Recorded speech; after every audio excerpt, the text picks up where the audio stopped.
जी महाराज की जय। सत्य साहे सत्य साहे सत्य।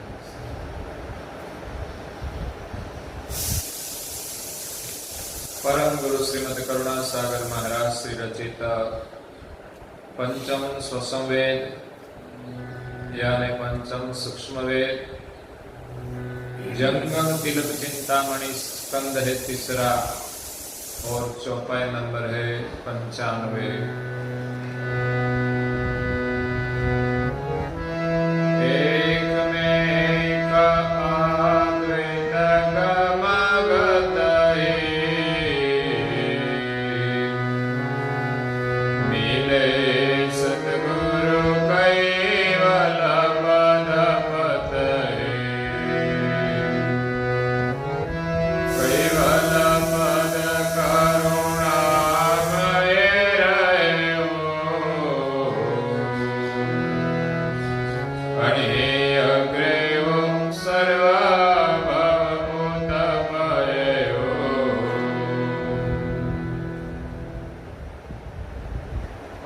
प्रिय भक्तजनों,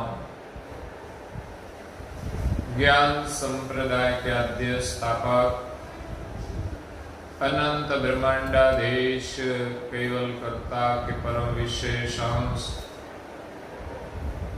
सकर्ता सत केवल का महान सजान जान स्वरूप को अनेक न्यायों से प्रत्यक्ष प्रमाण से प्रतिपादन करने वाले अनंत अंशों के तारणहार केवल धर्म धुरंधर नव बुद्धि के सागर महान समर्थ परम श्रेष्ठ परम विभूतिवान परम दयालु परम कृपा निधि सर्वज्ञ दिव्य परम गुरु श्रीमद करुणा सागर महाराज श्री विश्व भर के मनुष्य तनुधारी चैतन्य जीवात्माओं को यथार्थ ज्ञान का बोध करते हुए स्वरचित पंचम स्वसंवेद ग्रंथ के तीसरे स्कंद की 95वीं चौपाई में भारत तिलक की महिमा का वर्णन करते हुए कहते हैं कि एकमेक अद्वैत गम गत ही मिले सतगुरु कैवल पद पत ही।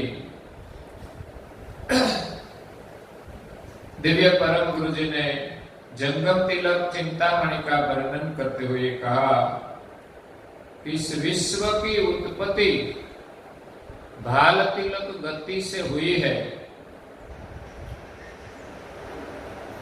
सारी सृष्टि के सभी प्रकार के शरीर बाल तिलक गति से उत्पन्न हुए और इस शरीर को चैतन्य करने वाला जो अंश है वो भी बाल तिलक गति से इस सृष्टि में इस शरीरों में प्रवेश किया, लेकिन वो बाल तिलकवत गति की स्मृति सभी अंश भूल गए, इसीलिए अपने सर्जनहार को भूल गए। इस सर्जनहार की प्राप्ति करने के लिए पुनः सभी अंशों में भाल तिलक की जो गति है उनकी स्मृति जब प्राप्त होगी तब ही सभी अंश ऊर्ध्व गमन करके सर्जनहार की प्राप्ति कर सकते हैं। सारी सृष्टि की जो रचना है इनके सभी आकृतियां भाल तिलक का गति की है, जिनका वर्णन कुछ आगे किया और आगे भी करेंगे। तो जैसे परम गुरु जी ने कहा कि कोई भी चीज है जमीन में या दीवार में हम डालते हैं, वो जो कीली होती है या बड़ा कीला वो अणियग्र गति का होता है, तब ही जमीन में प्रवेश कर सकते हैं। इसी प्रकार इस संसार की जो भ्रमणाएं हैं उनका छेदन करने के लिए हमारी वृत्ति और गति अणिअग्र होनी चाहिए। परम गुरु जी ने तो कहा कि निरंजन की उत्पत्ति ब्रह्म में अणिअग्र गति से हुई इसमें से शक्ति, 3 गुण सब अणिअग्र गति से ही उत्पन्न हुए हैं। तो विष्णु के 10 अवतार हैं, उनके शरीर है, उनके अंग उपांग कई अणिअग्र होते हैं, और सारी सृष्टि के जो शरीर है उसमें कुछ न कुछ अंग अणिअग्र गति के है। इसीलिए सारी सृष्टि अणिअग्र गति से ही वर्तमान करती है। शब्द निकलता है तो अणिअग्र गति से। परम गुरु जी ने कहा कि नाभि से शब्द निकलता है तो परा पश्यन्ति मध्यमा वैखरी, उनका स्वरूप भी अणिअग्र है। हम सुनते हैं तो अणिअग्र गति से ही सुनते हैं, इसलिए हम उनको समझ पाते हैं। हमारी आंखों की दृष्टि है वो भी अणिअग्र है, शरीर के जो अंग है वो भी अणिअग्र है। इसी प्रकार अंश की जो गति है वो भी अणिअग्र है।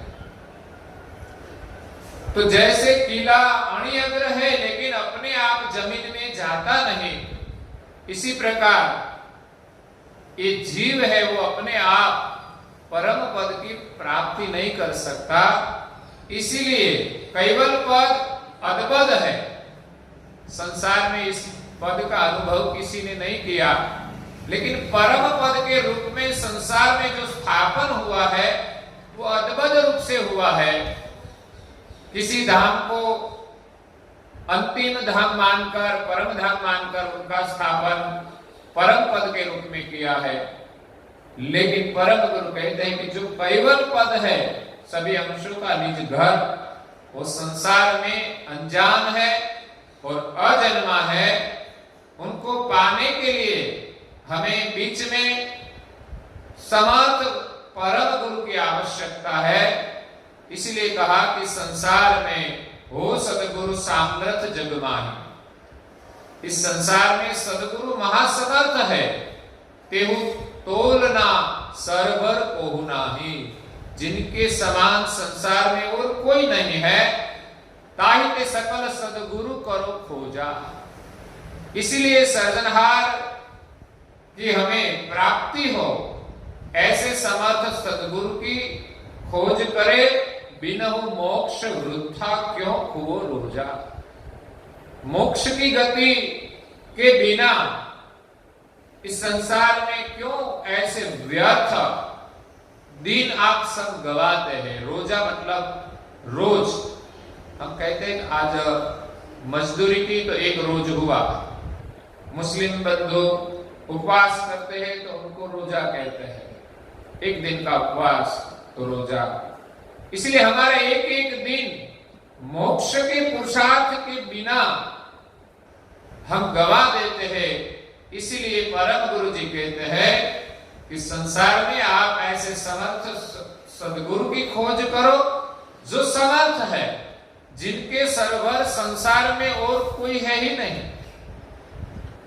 जो कैवल पद अनजान है, अजन्मा है, उनको पाने के लिए बीच में गुरु की परम आवश्यकता है। चाहे हमें शास्त्र से ज्ञान भी मिल जाए, लेकिन वो जो करुणामयी करुणा मूर्ति है, उनकी कृपा के बिना हमें सर्जनहार की प्राप्ति नहीं होगी। ज्ञान तो मिल जाता है कि कैवल धाम क्या है, सर्जनहार कौन है, लेकिन परम गुरु की करुणा पाने के लिए हमारे अंदर में उनके प्रति समर्पण भाव होना चाहिए।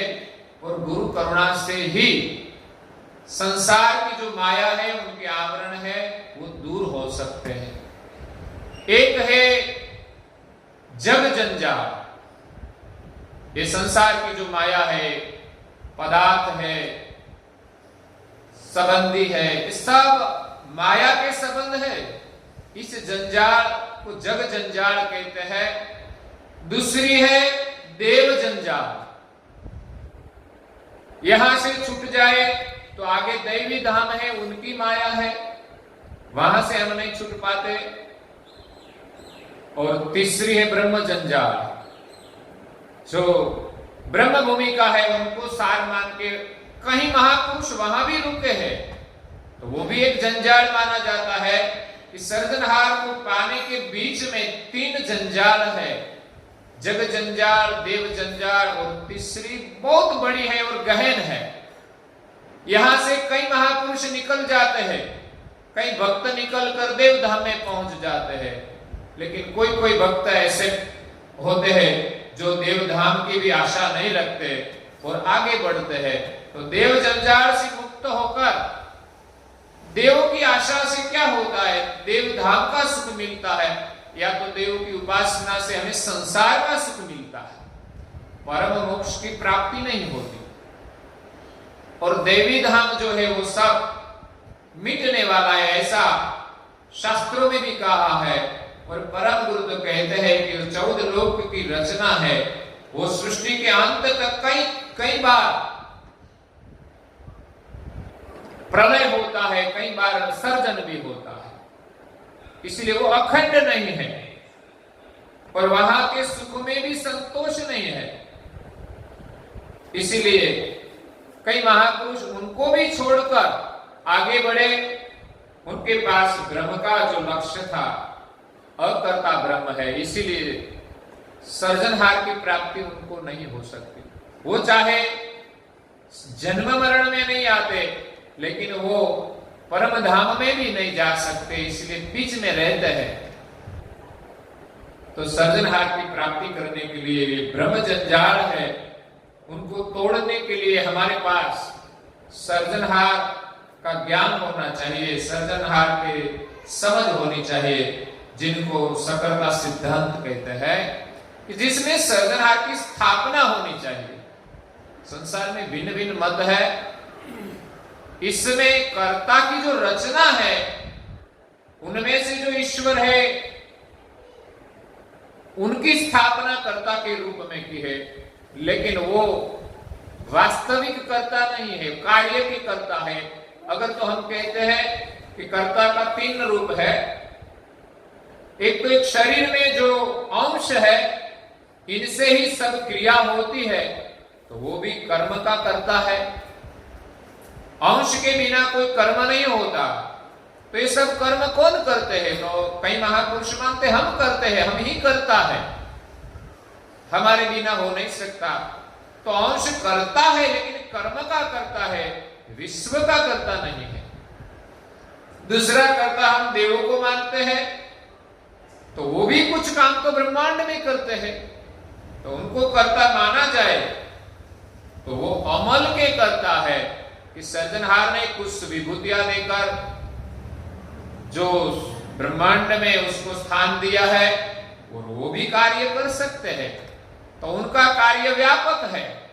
तो उनको देखकर हम उनको भी कर्ता के रूप में स्थापना करते हैं, लेकिन देखते हैं कि सभी देवों का अमल भिन्न भिन्न है, कोई कुछ काम करते हैं, कोई कुछ काम, इसलिए सर्वांगी अमल तो किसी का भी नहीं है।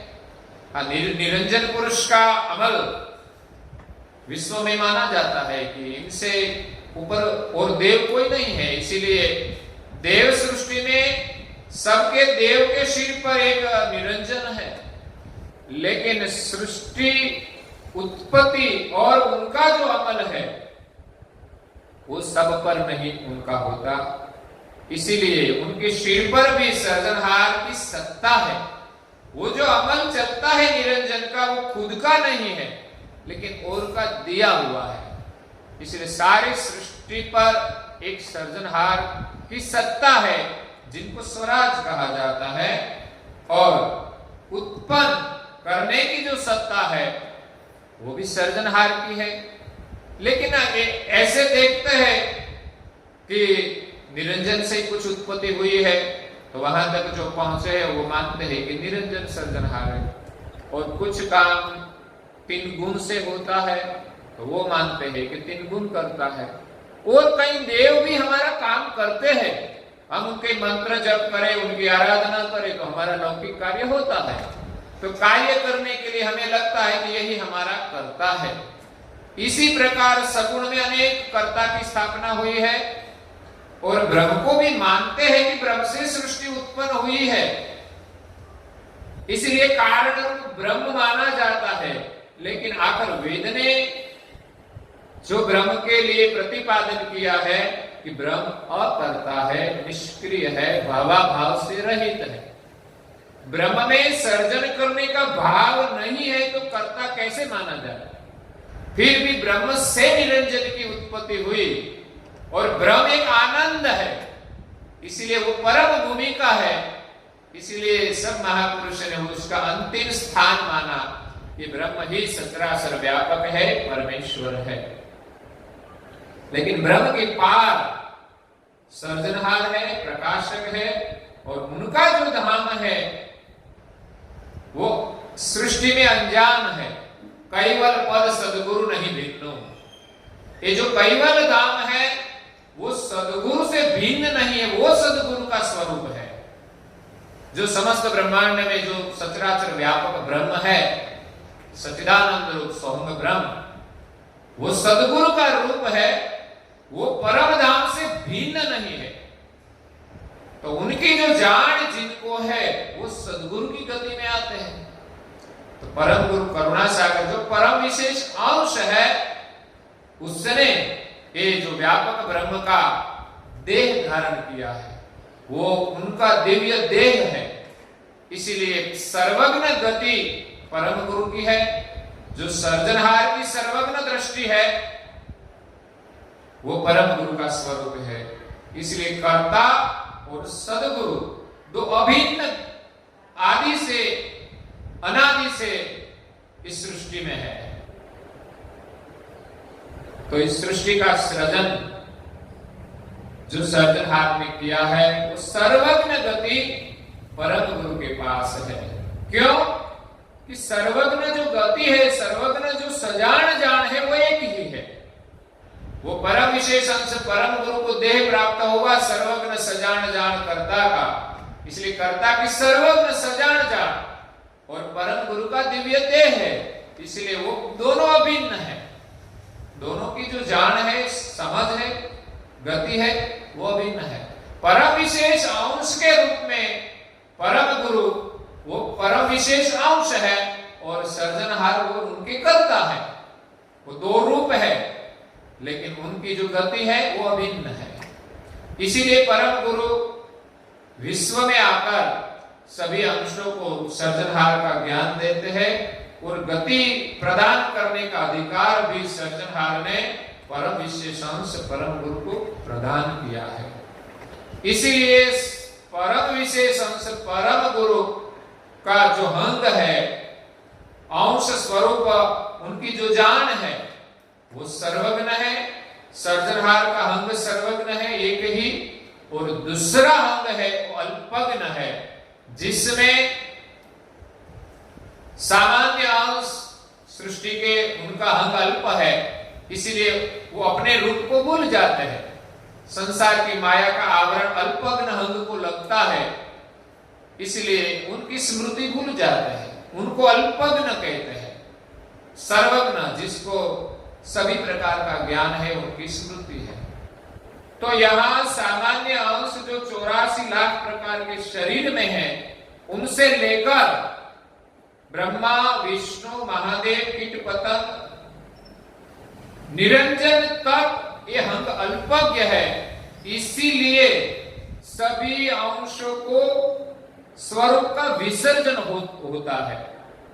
हाँ, विशेष गति के जो देव है वो विशेष गति भूल नहीं जाते, लेकिन अपने स्वरूप का विसर्जन होता है। जो विशेष अंश है वो विशेष गति विशेष रहती है, उनका देह है वो भी विशेष है।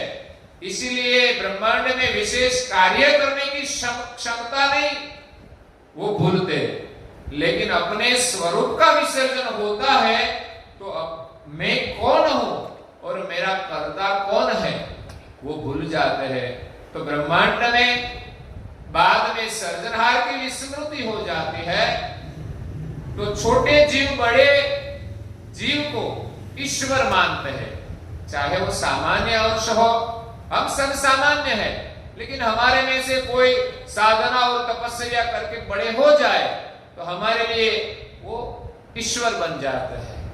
इसी प्रकार संसार में ईश्वर की स्थापनाएं हुई है और विशेष गति के अंश तो सर्जनहार ने आद्य से ही बनाए हैं, तो उनका संसार में विशेष प्रभुत्व आद्य से ही है।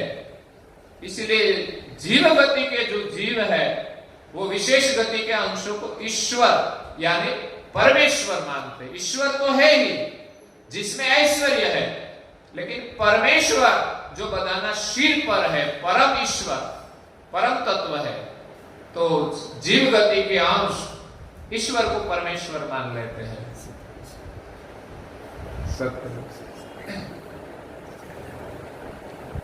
तो एक में अद्वैत गमगत ही, गुरु की जो गति है वो सर्जनहार के साथ एक में है, अद्वैत है, मिले सदगुरु कैवल पद पत ही।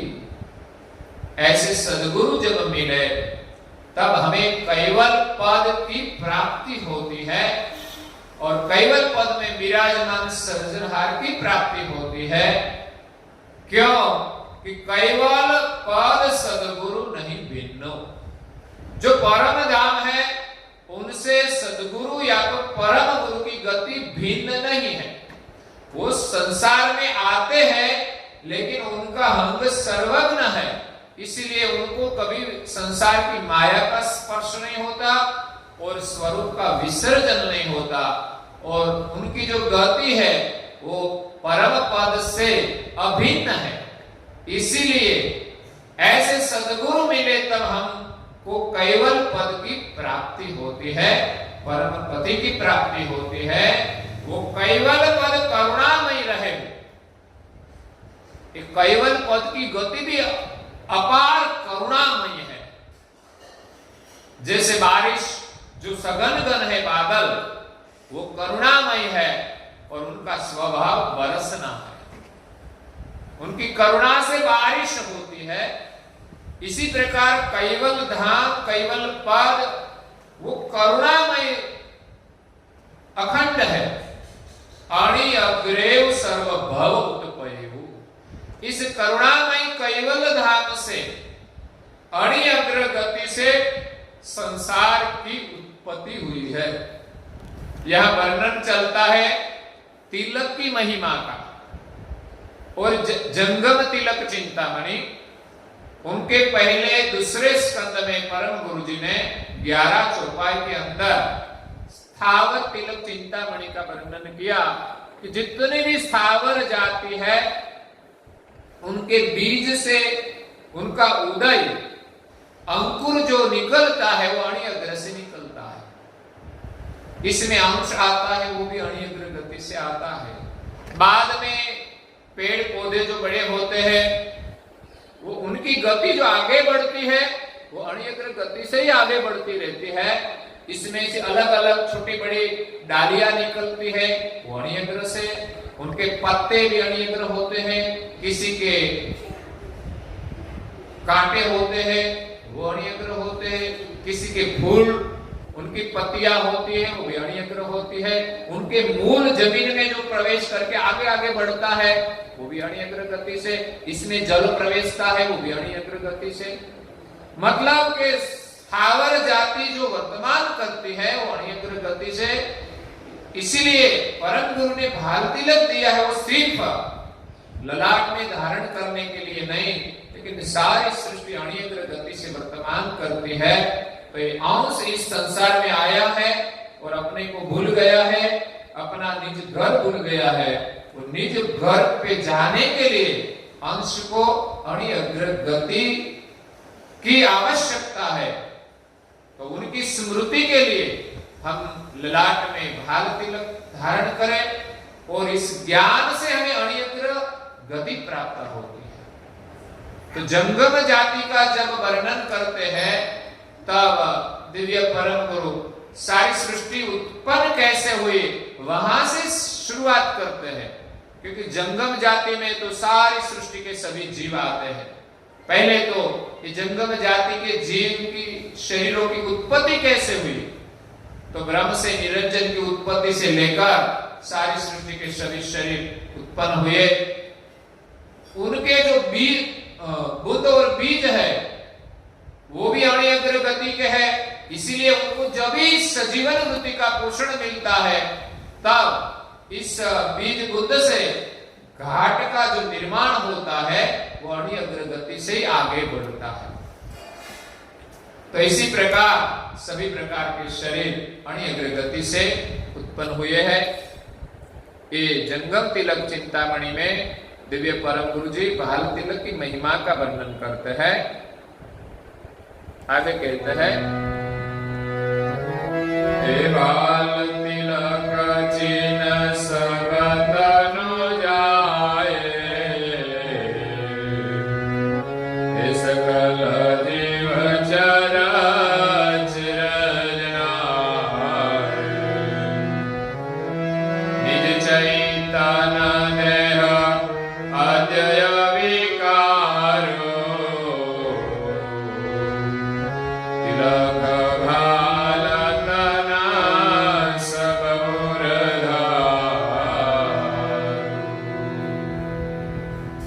बाल तिलक चिन्ह सब तनु जाए। सभी प्रकार के शरीर पर बाल तिलक की गति, उनकी आकृति हमें दिखाई देती है और शरीरों का जो वर्तमान है वो भी भाल तिलक गति से चलता है। इसलिए मैं सभी को बार बार निवेदन करता हूं कि हमें भाल तिलक पहले चरण में करना चाहिए। इस तिलक से हमें गति प्राप्त होगी, तब सब कुछ समझ में आएगा। समझ आने के बाद हमें जो आगे गति करनी है अनुभव के मार्ग में, वो गति हमें उनकी कृपा से मिलेगी। आगे तो कहा कि सदगुरु की कृपा के बिना हमें निज पद की प्राप्ति नहीं होगी। तो इस परम गुरु जी ने जो आज्ञाएं दी है वो उनकी कृपाएं है, तो उनका हम पालन करें तो उनकी कृपा से गति आती है। और भाल तिलक चिन्ह तब सब तनु जाए, सकल जीव चर अचर जनाए।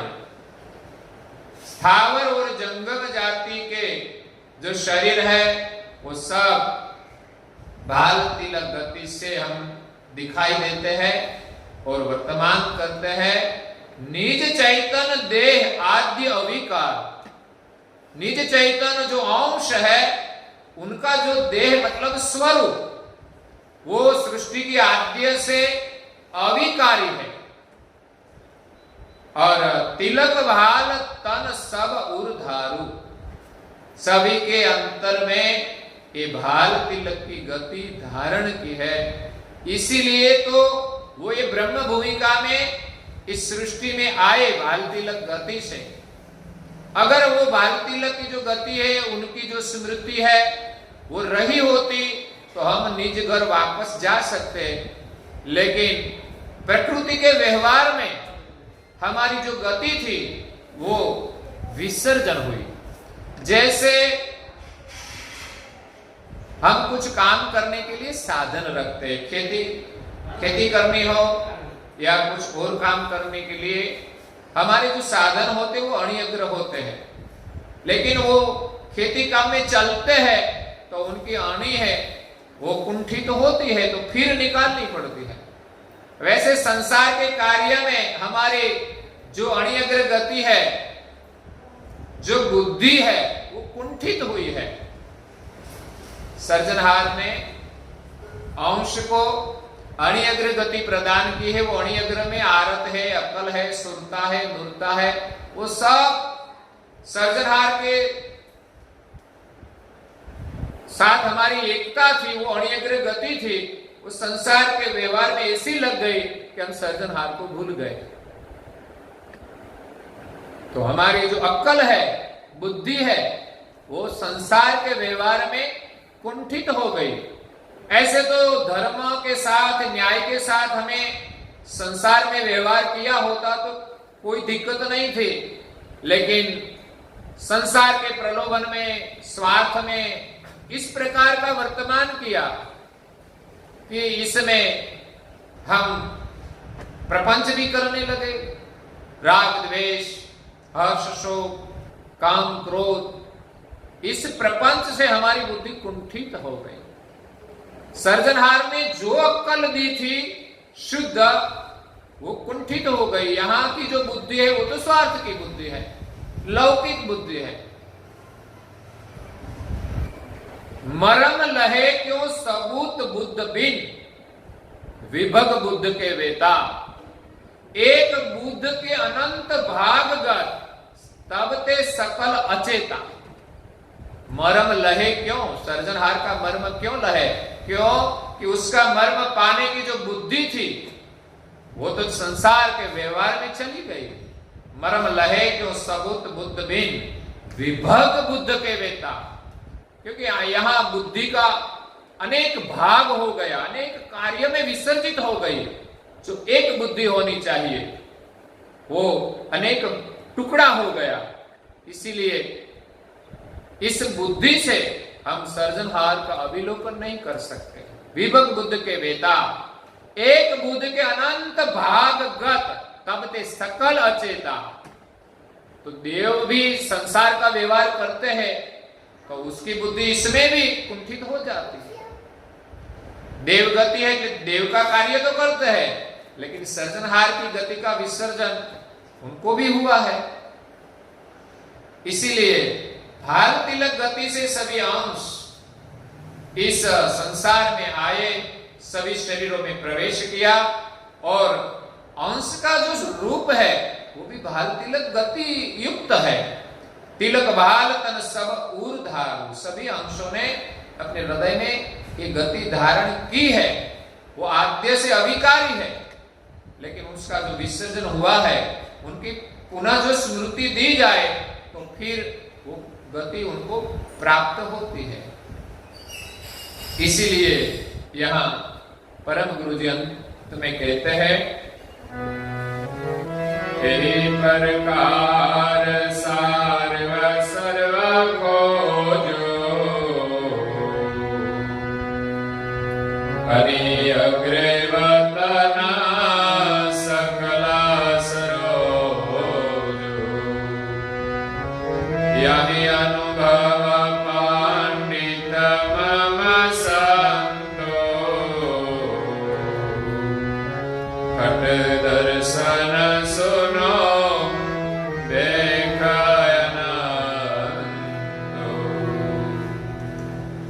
तीसरे स्कंद की 57वीं चौपाई में परम गुरु भारती तिलक की महिमा का वर्णन करते हुए कहते हैं कि यही प्रकार सार सर्व खोजू, संसार का जो सार है उनकी खोज करे। अनिअग्रेव तन सकल सरोजू, सभी प्रकार के जो शरीर है वो कमल की तरह अनिअग्र गति के हैं। कमल जो उनकी कलियां जब होती है वो अणियग्र है, बाद में फूल खिलता है तो सभी पंखुड़ियां भी अणियग्र होती है। उसी प्रकार ही सभी शरीरों का अणियग्र गति से उदय होता है और सभी अंग भी अणियग्र होते हैं। नासिका, नयन, कर्ण भी अणियग्र माने हैं कि वो शब्द ग्रहण करते हैं, उनकी गति अणियग्र है। किसी की आकृति है लेकिन व्यवहार तो सभी का अणियग्र है। हमारी उंगलियां भी अणियग्र मानी जाती है, नखुन भी अणियग्र माने जाते हैं। तो सभी प्रकार के शरीर अणियग्र से ही विकास होते हैं। याही अनुभव पंडित मम संतु, हे पंडित ये मेरा जो अनुभव है, सभी संतों को भी कहते हैं कि खट दर्शन सुनो भेख अनंत। खट दर्शन यानी शास्त्र है, उनके वेत्ता जो है उनको भी कहते हैं कि आपने जो भिन्न भिन्न मत का स्थापन किया है, लेकिन ये अनिअग्र गति है, इस गति से आप विलोकन करें कि सृष्टि का उदय कैसे हुआ है और किसने किया है। भेक अनंत, और अनंत भेक है संसार में, भिन्न भिन्न परंपराएं है।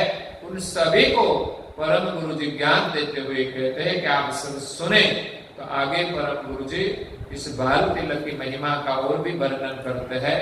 तो यहाँ आज का समय पूर्ण होता है, तो हम हर दिन आगे आगे विस्तार से इस सत्संग हम श्रवण करते हैं और आज के प्रवचन को यहाँ विराम देते हैं। श्रीमद् करुणा सागर महाराज की जय। कैवल